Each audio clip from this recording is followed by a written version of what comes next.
Cette semaine, aux jeunes explorateurs, des notions de base en politique et un peu d'art dans la nature. L'émission qui suit est une présentation spéciale d'Explore VS.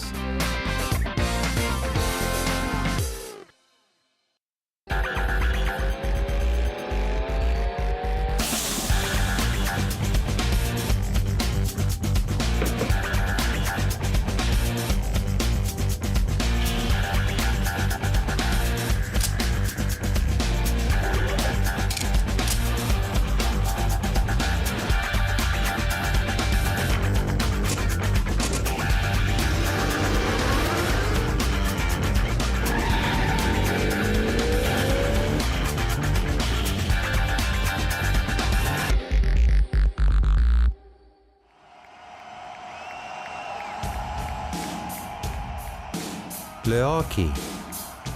Sport d'équipe par excellence qui enflamme la passion des Québécois. Entièrement fondé sur la cohésion et la synergie entre les joueurs, les règles du hockey restent sensiblement les mêmes, peu importe le niveau où il est pratiqué. Le monde politique mise aussi sur le travail d'équipe. En compagnie de Lucie Charlebois et de Charles Gascon, les jeunes explorateurs tentent d'établir un lien entre ces deux univers. Alors, Charles Gascon, vous êtes candidat à la maîtrise en sciences politiques et vous avez déjà votre bac, donc on peut vous qualifier de politologue. Je vais vous poser des questions par rapport à la politique. On essaie de faire un parallèle entre la politique, qui est un sujet qui est relativement complexe pour monsieur, madame, tout le monde, et le hockey, qui est un sujet qui est zéro complexe pour monsieur, madame, tout le monde, et on peut se rendre compte qu'il y a certains parallèles qui peuvent être faits. Alors, parlons tout de suite des fonctions qui sont occupées à même une équipe de hockey. Est-ce qu'il y a des parallèles qu'on peut faire entre les différentes fonctions, que ce soit attaquant, défenseur, gardien de but, et les membres d'un parti politique? En fait, il y a certainement des parallèles à faire à ce niveau-là. Donc, au sein d'une équipe parlementaire, on a toujours un whip. Un whip, son travail, c'est de venir fouetter les troupes. Donc, en fait, c'est pour ça qu'on appelle ça un whip. Ça vient de la tradition britannique. En fait, ça vient un peu expliquer aux parlementaires leur travail, s'assurer que tout le monde suive la ligne de parti, donc le même système de jeu. Donc, c'est ça. Donc, ça, on pourrait peut-être dire que le whip, son rôle au hockey, ce serait l'entraîneur. Donc, c'est quelqu'un qui a une vision globale du jeu puis qui dit, bien là, toi, tu as telle fonction, tu dois accomplir telle mission ou tel mandat. Ensuite, on a le leader parlementaire. Donc, tous les partis se nomment un leader parlementaire. Le leader, lui, c'est un défenseur. Donc, peu importe ce qui arrive, que son député transgresse un peu les limites là, du politiquement correct, bien, le leader, lui, il est là, c'est un soldat. Il est là pour défendre bec et ongle ses députés. Ensuite, à l'intérieur de la Chambre, soit la Chambre des communes à Ottawa ou l'Assemblée nationale à Québec, on a toujours un président de Chambre. Lui, c'est un arbitre. Donc, lui, il est là pour s'assurer justement que les règles du jeu se respectent. Et donc, quand il va devoir dénoncer un comportement indésirable d'un des députés, il va s'adresser à la Chambre, puis ça va être les leaders justement qui vont venir essayer de défendre là, le plus possible les députés. Finalement, on peut aussi avoir des attaquants. Les attaquants, c'est plutôt, quand on parle du parti au pouvoir, ça va être souvent des ministres qui vont être seniors.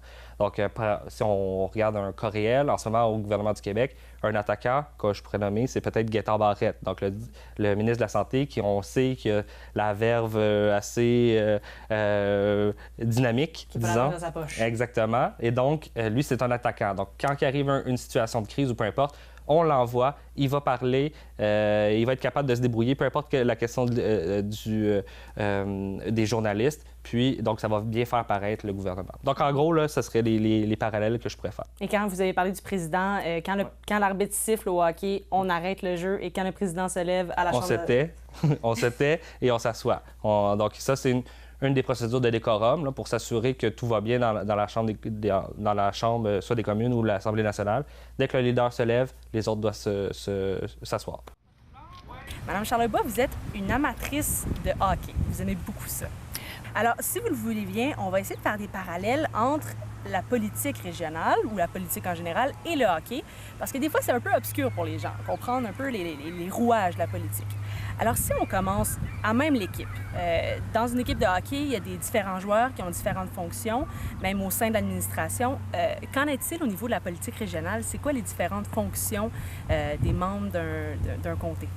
Bien, en fait, je vous dirais, il y a 125 députés à l'Assemblée nationale, donc il y a 125 joueurs de hockey sur la glace. Évidemment, il y en a dans différentes équipes. Il y a les bleus, les rouges et les autres couleurs, j'ai le goût de vous dire, à la blague, mais bon.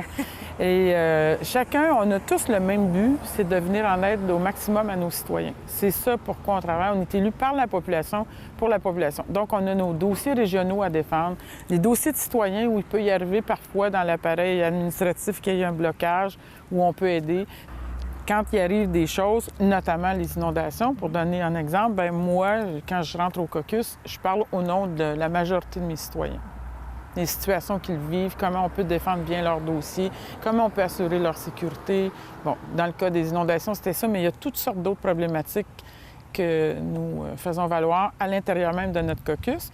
Et on le fait aussi à l'Assemblée nationale, les 125, mais on le fait, on a plusieurs instances en commission parlementaire, où on peut, là, aller débattre de projets de loi.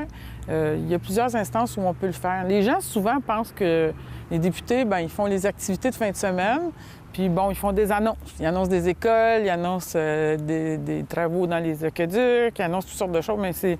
Ça, moi, j'appelle ça le crémage sur le gâteau. Honnêtement, c'est mes moments le plus fun, dans le sens où c'est pas stressant parce que tu es avec ton monde, c'est des belles nouvelles, puis tout le monde est content. Mais pour le reste, c'est là où on peut faire valoir vraiment le point de vue de nos citoyens dans les instances appropriées. Mm-hmm. Et si on reste dans les rôles de joueurs de hockey, par exemple, le gardien de but, c'est le dernier barrage défensif de l'équipe avant qu'on se fasse scorer un but en bon québécois. Qu'en est-il en politique? Ce serait qui le gardien de but au sein d'un caucus ou au sein d'un bureau de comté? Honnêtement, tout le monde, on travaille en équipe et j'ai le goût de vous dire que tout le monde est gardien de but. Mm-hmm. Je sais que vous allez trouver que peut-être que je rêve en couleur, mais non. Si tout le monde fait son travail, c'est tout le monde le gardien de but. Il n'y a pas une personne qui est attitrée à ça. Contrairement à une équipe de hockey, c'est un sport d'équipe où tout le monde doit travailler ensemble pour gagner. Nous, on doit travailler ensemble pour donner du bon service. Alors, tout le monde à sa manière, parce qu'on n'a pas tous les mêmes tâches. Tant dans mon bureau de comté, le personnel politique n'a pas toutes la même tâche. Tant au cabinet ministériel, c'est la même chose. Tant dans le caucus. Bon, mais on est tous là dans un but, c'est de faire avancer le Québec, c'est de faire briller le Québec, mais faire briller notre circonscription à l'intérieur du Québec, faire donner les meilleurs services possibles à nos citoyens. Alors, je vous dirais que tout le monde est gardien de but en même temps. On n'a pas de... Je vois pas comment un peut être plus important qu'un autre, sauf le premier ministre, évidemment. Pourquoi est-ce qu'un chef de parti serait le gardien de but d'une équipe de hockey? Bien, en fait, cette question-là, je m'y posais, puis j'essayais de cogiter un peu qui pourrait être le gardien de but d'une équipe, puis j'en suis venu à la conclusion que c'était le chef de parti, pour la simple et bonne raison que habituellement, quand un député ou un ministre va sortir là, de qu'est-ce qui est acceptable, on va justement envoyer des attaquants ou en tout cas des ministres un peu plus seniors pour venir essayer de le défendre. Mais à la fin de la journée, si ton chef de parti n'est pas là pour te défendre, bien, la conséquence est assez grave, c'est-à-dire que tu vas perdre ton emploi. Donc, à la fin de la journée, le dernier défenseur que tu vas avoir, bien, c'est ton chef. S'il ne te défend pas, bien, c'est terminé. Donc, c'est pour ça que je suis allé avec le chef de parti. Dans une équipe de hockey, on nomme le capitaine selon ses habiletés à tirer le meilleur de ses coéquipiers. Qu'est-ce qui caractérise un bon leader en politique? Bien, un bon leader, honnêtement, c'est celui qui a de l'écoute. À mon sens, ça commence là. Si on n'écoute pas ce que nos citoyens ont à nous dire, si on n'écoute pas ce que les députés ont à nous dire, si on n'écoute pas... Alors moi, je pense que la première qualité d'un bon leader, c'est l'écoute. S'il n'y a pas d'écoute, ça ne sert à rien, on n'avance à rien parce qu'on n'est pas, excusez l'expression, mais groundé sur le terrain aux besoins de la population. Et si on y va plus régional, qu'est-ce qui fait un bon leader chez un député d'une circonscription? L'écoute, ça revient toujours à ça. Mais au-delà de l'écoute, de la compréhension, de l'empathie, être présente. Puis, pour écouter, il faut que tu sois là. Il n'y a pas 150 manières. Quand les gens nous contactent, c'est sûr qu'on ne peut pas répondre à tout le monde parce qu'il vient beaucoup de gens, puis on a des attachés politiques. Je dis aux gens, quand vous parlez d'un attaché politique, c'est comme si vous me parliez. Et sachez qu'en temps réel, moi, je fais toujours les cas qui sont au bureau de comté, qui sont évalués et tout ça. Alors, moi, je finis toujours par être au courant quand ça bloque. On a toujours des interventions qu'on peut faire, quand on peut les faire, évidemment, parce qu'il y a des lois à respecter. Mais outre ça, non, moi, je suis assez fière de toutes nos équipes. Et je vous le dis, c'est toujours l'écoute, je reviens toujours à ça, parce que si on a de l'écoute, on est capable de faire évoluer certaines choses. Puis il y a des dossiers parfois qui prennent beaucoup de temps, beaucoup d'années. J'en ai quelques-uns qui débloquent, là, ça fait au-delà de 10 ans que je travaillais là-dessus. Alors, au hockey, un capitaine d'équipe va être nommé pour sa capacité à rallier ses troupes, à motiver les joueurs avant d'aller sur la glace. Qu'en est-il en politique? Comment on peut qualifier un bon leader en politique?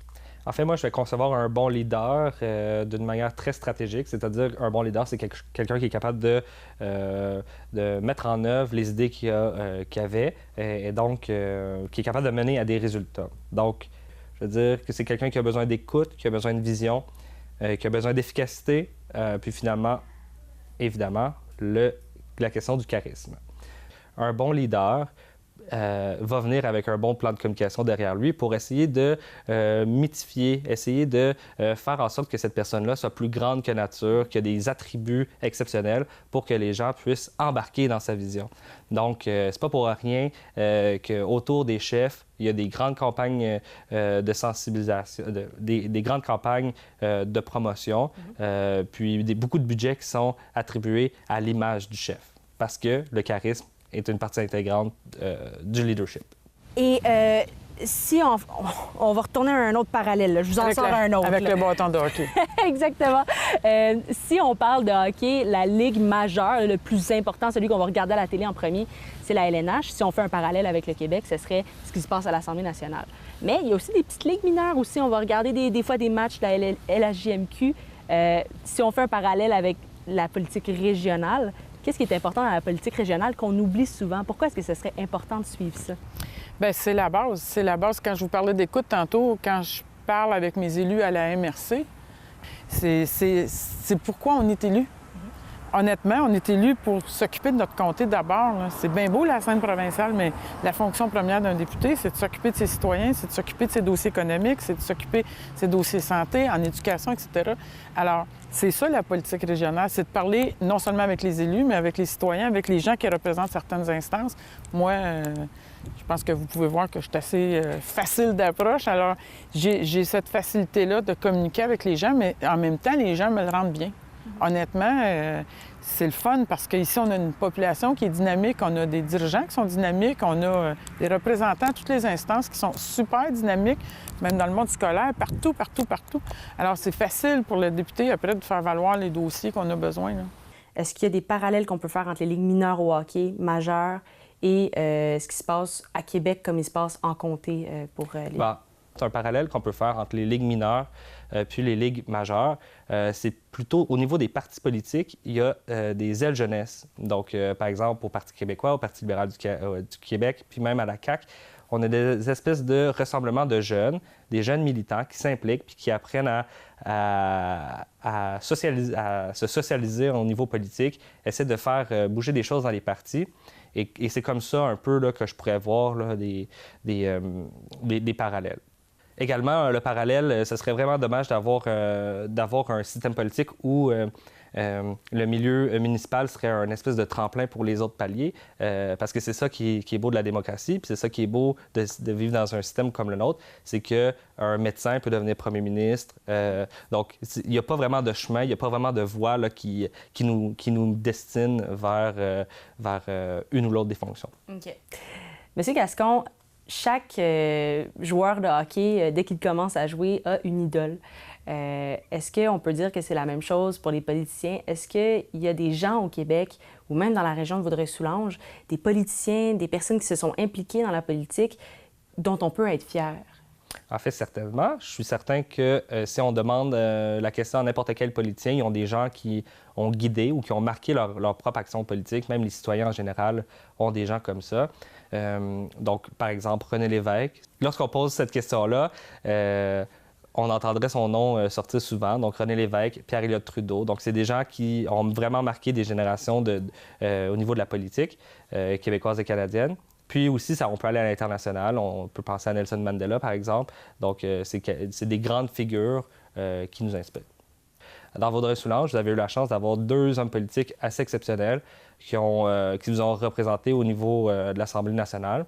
Donc, le premier, c'est Daniel Johnson-Fils, qui a été premier ministre québécois. Il a eu un court mandat, 8 mois, mais quand même, c'est pas rien. Un premier ministre qui venait qui a été élu ici, dans Vaudreuil-Soulanges. Puis ensuite, en fait, la personne qui va passer à l'histoire, puis qui a été député ici, dans Vaudreuil-Soulanges, c'est Paul Gérin-Lajoie. Puis je pense que lui, les gens se rappellent peut-être, là, maintenant, son nom est associé non seulement au Centre de formation professionnelle ici à Vaudreuil, mais aussi à la fameuse dictée, le PGL. Donc, c'est lui, c'est PGL, c'est Paul Gérin-Lajoie. Donc, c'est le premier ministre de l'Éducation du Québec. Donc, il était là lorsque le ministère s'est fait créer dans les années 60. Puis donc c'est ça. Donc lui, c'est une figure extrêmement importante au Québec, non seulement parce qu'il a créé la doctrine Gérin-Lajoie, qui est la doctrine qui stipule que les compétences du Québec doivent être respectées au niveau international. Donc ça a eu une super grosse conséquence sur la façon dont le Québec a modulé ses relations internationales avec d'autres pays, avec la francophonie, par exemple. Il a créé une fondation qui vient en aide à des pays en développement pour tout ce qui est éducation populaire. Donc, c'est vraiment une personne là, exceptionnelle. Puis vous pouvez vous compter chanceux de l'avoir eu comme député ici dans Vaudreuil-Soulanges. Et les petits joueurs de hockey ont comme idole Carey Price, auparavant Piquet Subban, qui est maintenant avec Nashville. Si on fait le parallèle avec vous en politique, ce serait qui votre idole? C'est qui vous a inspiré à devenir la femme que vous êtes aujourd'hui? Honnêtement, je vous dirais que j'ai eu certains idoles à certains moments, mais aujourd'hui, je suis obligée de vous dire que c'est comment je dirais ça? Une sélection de qualités de plusieurs qui me sont apparues, à mon sens, là, c'est toujours relatif au jugement d'une personne, mais à mon jugement à moi, les qualités les plus grandes de ceux en qui je trouvais des qualités. Alors, j'ai pris des morceaux d'un, de l'autre, de l'autre, de l'autre, mais il reste qu'on est toujours soi-même. Alors moi, je ne me changerai pas comme personnalité, parce que je suis comme je suis, puis les gens me connaissent comme je suis. Puis savez-vous quoi? Ça me fait drôle, parce qu'à chaque fois que les gens me disent « Hey, on te vu à télé, t'es pareil comme dans le comté. » Ben oui, on ne changera pas, là. Hein? Pas parce que je suis à Québec que je suis différente. Alors, c'est ça. Parce qu'on vous a élu pour une raison, dans le fond. Oui. Moi, ce que j'essaie de faire, c'est pas de changer ma personnalité, mais de parfaire ma façon de travailler, améliorer mes communications, des choses comme ça. Mais dans le fond, ma personnalité profonde, c'est plus on change, plus on est pareil. C'est à point. Si on parle de parité en politique, c'est la même chose au hockey. Auparavant, le hockey, c'était un sport qui était réservé aux hommes. Maintenant, on a une ligue de hockey féminine. Ça augmente de plus en plus. Vous, comment est-ce que vous voyez le paysage politique au niveau de la place de la femme depuis quelques années, depuis que vous êtes élue, dans le fond? Honnêtement, moi, je suis élue depuis 2003. Ça a évolué grandement. Je me souviens même, quand je me suis présentée dans Soulanges, puis vous savez que c'est un comté qui est très agricole. Aujourd'hui, on a une belle place pour l'urbain, mais il en demeure pas moins qui est très agricole encore. Et je me souviens qu'à cette époque-là, en 2003, ça fait quand même un peu plus de 10 ans. Alors, à cette époque-là, je me souviens d'entendre des hommes dire « Non, pas une femme ». Ah ouais. Oui, mais ça a beaucoup changé, ça a beaucoup évolué. On n'entend plus ça. Honnêtement, sur la scène provinciale même, je vois une évolution. Sur la scène municipale, il y a une grande évolution, là. On a beaucoup plus. Moi, quand je suis arrivée en 2003, il n'y avait pas de femme mère, ou une, je pense, c'était Alice Cède, Mme Kennel. Maintenant, on a plusieurs femmes qui sont mères. Alors, ou mairesses, selon ce qu'elles aiment se faire nommer. Mais depuis ce temps-là, ça a évolué beaucoup au niveau municipal. J'encourage les femmes, d'ailleurs. Il faut se faire confiance. On est capable, il faut se donner les moyens, il faut s'entourer. Évidemment, on ne peut pas penser faire ça tout seul. Vous l'avez dit, c'est un sport d'équipe. Moi, mon équipe, c'est ma famille. On a chacun nos équipes. Ma première équipe de base, là, c'est ma famille. Si ma famille ne me suivait pas là-dedans, je ne serais pas capable. Alors, on a chacun nos points de repère. Moi, c'est le mien. Il y en a d'autres que c'est d'autres. Mais oui, je sollicite les femmes, d'ailleurs, parce qu'on amène une autre dimension à la politique. Puis je ne veux pas dire que les hommes n'ont pas un bon point de vue. C'est pas ça, pas du tout. Mais pas du tout. Moi, je pense que ça prend un équilibre. Puis ça serait pas mieux s'il y avait juste des femmes. Il faut qu'il y ait un équilibre dans la politique. Puis je pense à Mme Casgrain, des fois, puis je me dis, mon Dieu, que ça devait être spécial tout seul, là, avec 100 quelques hommes, là. parce qu'à l'époque, il n'était pas 125, mais ça devait être bien, bien, bien spécial. Mais elle est passée à travers. Moi, maintenant, ce que je vois, c'est vraiment qu'on a fait des avancées. Puis je pense qu'il faut que les partis politiques sur la scène provinciale fassent plus de place aux femmes et plus de place aux femmes dans des comtés qui peuvent être pris par leurs partis politiques. Je l'aurais dit. Bien, c'est parfait. On aime ça comme ça. Bien, écoutez, merci beaucoup, Mme Charlebois, pour le temps que vous avez pris avec nous. Et on vous souhaite des bonnes vacances. Vous tombez en vacances la semaine prochaine. Oui. On vous souhaite une belle rentrée parlementaire aussi à l'automne. Pendant mes vacances, on va s'occuper des 8 petits-enfants. J'ai 2 enfants, mais 8 petits-enfants. On va les faire baigner, on va les garder, on va tout faire. Super. Bien, merci beaucoup. Merci. À la prochaine. Après la pause, Juliette nous parle d'art nature. C'est sûr.tv. C'est de l'information avec l'hebdo régional. Des entrevues avec l'émission Tête à tête. Du divertissement avec Vaudreuil-Soulanges en spectacle et l'intrépide cabaret d'improvisateurs. Des découvertes avec les jeunes explorateurs. Et aussi de la spiritualité. En fait, C'est sûr.tv, c'est notre télévision régionale. Bonjour, je suis avec Daniel Gauthier, un artiste accompli qui vit de son art depuis maintenant 35 ans. Et vous êtes l'organisateur de l'événement L'art prend l'air. L'art prend l'air. Oui. Et c'est un événement sur le land art ou Oui. l'art nature. Oui. J'aimerais savoir votre définition de l'art nature. Bien, l'art en nature, c'est pas compliqué. C'est d'utiliser tout ce que la nature a. Le bois ramassé, le bois, la pierre, le sabre, tout ce qui est naturel comme matériau. Au lieu de prendre de la toile puis des pinceaux ou du fer puis du métal, on ramasse des choses puis on les met ensemble. T'sais. On fait une sculpture nature.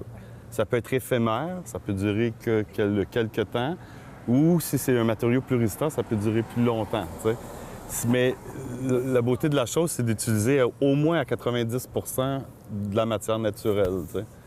Puis c'est un art qui existe depuis environ 30 ans, 40 ans, qui est né dans les années 70 en Californie avec les gens. Puis ça a rapport avec toutes sortes de... C'est l'art, mais je veux dire, ça a rapport à la nature aussi. Fait que c'est un mix, mais c'est devenu très populaire. Il y en a partout en Europe, au Canada, même en Asie.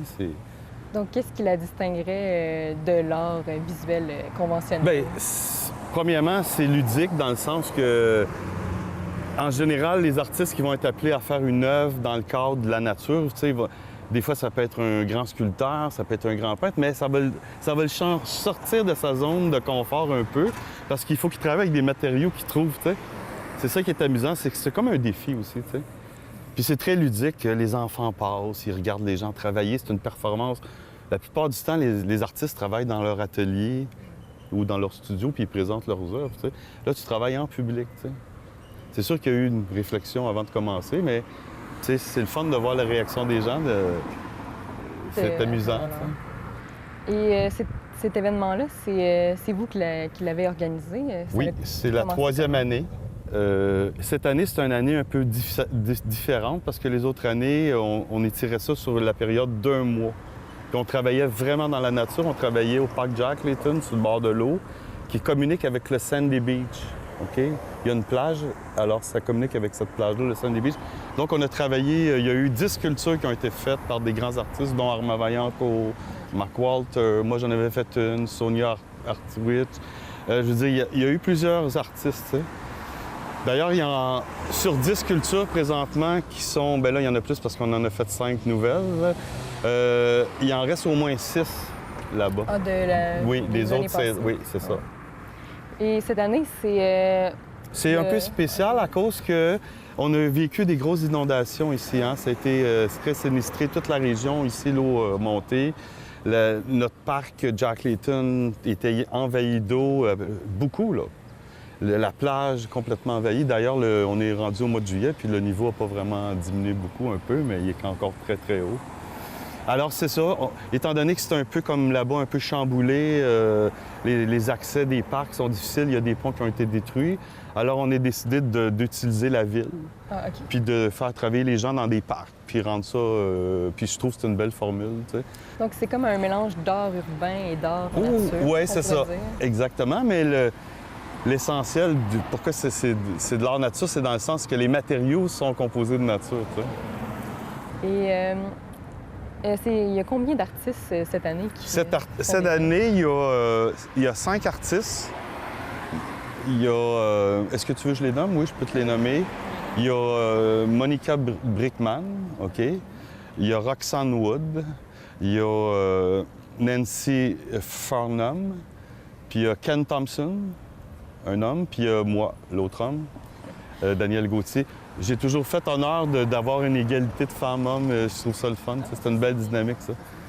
Et est-ce que ça prend beaucoup d'organisation, organiser tout ça? Ou c'est toujours beaucoup d'organisation parce que si tu veux amener ça à un niveau supérieur, alors tu as besoin de recherche puis de rencontrer des artistes qui peuvent réaliser et faire cela. Ça prend... Oui, ça prend... Il y a une sélection qui est faite, tu sais. vous avez une équipe avec vous ou vous êtes tout seul? Ça dépend des années. Cette année, ça a été un peu plus... Étant donné que c'est un projet un peu plus court, de 4-5 jours, ça a pris beaucoup de recherche aussi, mais un peu moins parce que ce qui est important... Quand ça dure sur un mois, tu as beaucoup de publicité, beaucoup de... Tout le temps, il faut tout le temps que tu fasses rouler la machine parce que chaque semaine, c'est un artiste différent. Alors... Mais là, c'est concentré dans un fin de semaine. Tu sais. Et aujourd'hui, je vois qu'on est avec... on n'est pas juste nous deux, on est avec oui. un monsieur. J'aimerais oui. que vous m'en parlez. En fait, c'est mon œuvre. Oui. Je l'ai fait dans le cadre de l'art en nature. On est à l'Hôtel de Ville ici, c'est amusant. Alors, il est fait de bois de plage, OK? Puis un gros cœur, puis un chapeau bateau.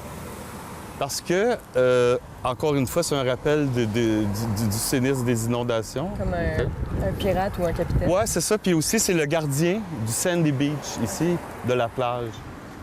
Puis son petit nom, c'est Sandy. Là. Alors c'est ça, il est composé si vous voyez, d'un crâne de castor avec toutes sortes de rappels à la tortue, aux oiseaux. Et un gros cœur rouge pour rappeler toute la bonté, des fois, de l'humanité, puis qu'il faut dire merci des fois. Et avez-vous un dernier mot concernant l'art, nature? Qu'est-ce que ça l'amène à la région? Ce qui est amusant, c'est que ça sort l'art des musées, OK? Dans un musée, tu as un rapport. Premièrement, tu payes en général pour aller voir un musée. Tu vois des œuvres accrochées dans un musée avec un gardien, avec un prix, des fois, ou avec un... Il y a un rapport différent totalement. Quand tu sors l'art des musées puis tu te mets dans la nature de façon gratuite, bien, le rapport est complètement différent. Le rapport est ludique. N'importe qui, il y a des gens qui ne rentrent jamais dans une galerie d'art, ils sont intimidés, qui ne vont pas dans les musées, ils sont intimidés, mais qui vont venir s'asseoir ici puis prendre une photo, tu sais. Il n'y a pas de rapport à l'argent, il n'y a pas de rapport à l'art, c'est ludique, c'est funny, tu sais. Puis, je veux dire, ce qui est amusant, c'est de l'art urbain, il y en a toujours eu, puis de l'art en nature, il y en a toujours eu, tu sais. Si les gens redécouvrent ça, mais je veux dire, tu te promènes en Europe, c'est full de sculptures partout. Même au Québec, au Canada, ils commencent à en avoir beaucoup. Bien, merci beaucoup pour... Ça me fait plaisir.